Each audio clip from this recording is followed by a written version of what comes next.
Hey man, let Shedeur Sanders be an example of a hater can't stop you if you have belief in yourself. If your beliefs are aligned correctly, if you got faith in God, you got faith in yourself, you put in the work, nothing a hater can do can stop you from reaching your full potential. Them boys can try to stymie you, they can try to do whatever they can to hold you back, brother. It's not gonna happen. Because from the entire draft process, we were told a lot of things about Shedeur Sanders. A lot of these things were things that we couldn't prove because we weren't in the rooms for some of these meetings. We weren't in the rooms for some, for those pre-draft talks and all that stuff. You know what I'm saying? But people tried to make us feel crazy for thinking that a guy that did what he did at Colorado, turned the program around, put many of guys in the NFL alongside him, guys like a Jimmy Horn, guys like a LeJontay Wester. Travis Hunter was Travis Hunter, but you know what I'm saying? But you get what I'm saying. You get what I'm getting at. We were told a lot of things, and I didn't believe that Shedeur was any worse than QB2 in last year's draft class. I thought Cam Ward was the number one. I thought Shedeur Sanders was number two. I understood Jackson Dart being ahead of Shedeur from a physicality standpoint and all the physical attributes. I was cool with that. I was cool with that. But after that, you could not tell me a single name that you felt strongly about that was better than this guy. And you for damn sure Dylan Gabriel. And no offense to Dylan Gabriel, but my thought process on Dylan Gabriel was that this is a college quarterback. This is a guy that is a collegiate quarterback. He may can have a career as a backup in this league, and nothing's set in stone with any of these guys. Let's make that clear. But my mindset was simply, he's not going to give you the greatest chance of winning at the NFL level. And for that Cleveland Browns team, a team that's already limited talent-wise at the skill positions, he for damn sure isn't the best option unless you just want to run the ball 30 times. That's about what I think he's best at. So, with that being the case, I always stood by Shedeur Sanders. And here's the thing: did he need development coming out of college? For sure. So does every quarterback. Did he need time to try to learn the system and get acclimated to the speed of the game? For sure. So does every other quarterback, right? But I think you saw in this game against the Las Vegas Raiders, and one could say it's the Las Vegas Raiders.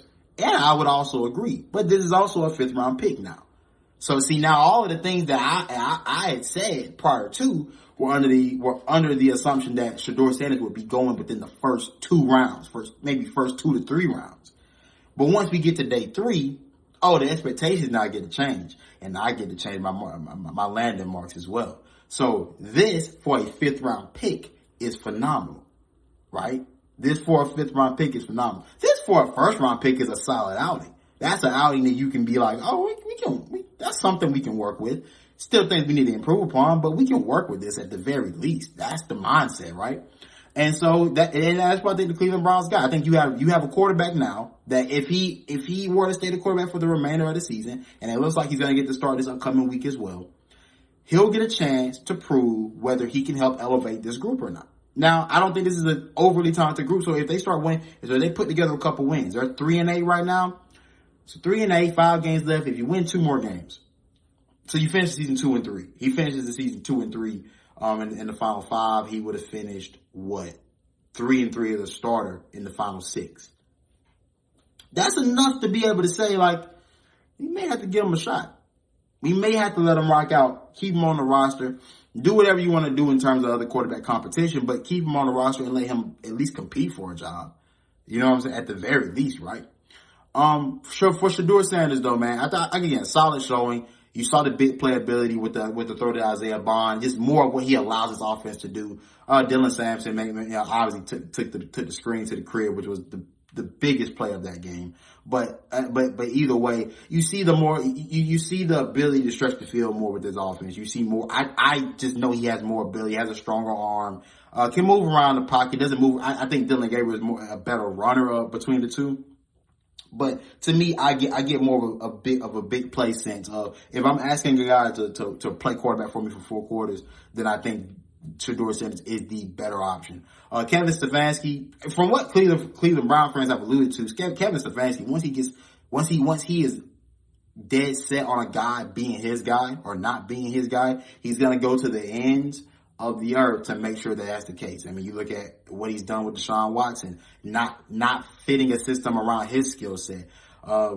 What he was going to do with Dylan Gabriel, making sure that that guy was going to continue to get all the reps, as if you didn't also draft Shedeur Sanders in that same draft class, and not making sure that both of those guys are being prepared to go into a game and play and give yourself a shot if need be. So all of these things culminate into what we've gotten thus far. I don't think Kevin Stefanski should be a head coach in the NFL if that's how you're going to operate. But a lot of these NFL guys do operate in a very weird fashion that way. They operate as if I'm the smartest guy in the room. Listen to me. I'm going to make the decision. So it is what it is. But for Shedeur's sake, go out and show what you can prove in these final few games. I think the only thing that I would say for the guy is this. I know I love the confidence he plays with. I love the confidence that he has in himself. And I never want that to change. I understand the battle he's fighting though. Whether it's the head coach or whether it's upper management, it's clearly been a disconnect when it comes down to him and who he's supposed to be for this franchise, right? And while I love the bravado in the post games and stuff like that, and this is more so me speaking from a personal place of fear for him, more so than the reality of the situation. Maybe I don't like some of the things that were said. It's some of the clips that came out. Like some things are being clipped up. There's a lot more context to a lot of what he said, but it's some things that were being clipped up. Really, in just a little bit. Really, just a little bit, because I know these people are waiting on the day that it falls down, that the day that it doesn't look like what he said and all of that, and it's unrealistic expectations because he's a rookie quarterback late in the season. Things are things are gonna go wrong. There is a learning process with all of these guys, no matter how we feel about them and their celebrity or their talent level. There's gonna be a learning process with all of these guys. So, it makes no difference to me, but just for the sake of the wolves that are waiting in their pack to try to take you down, hold it down just a bit.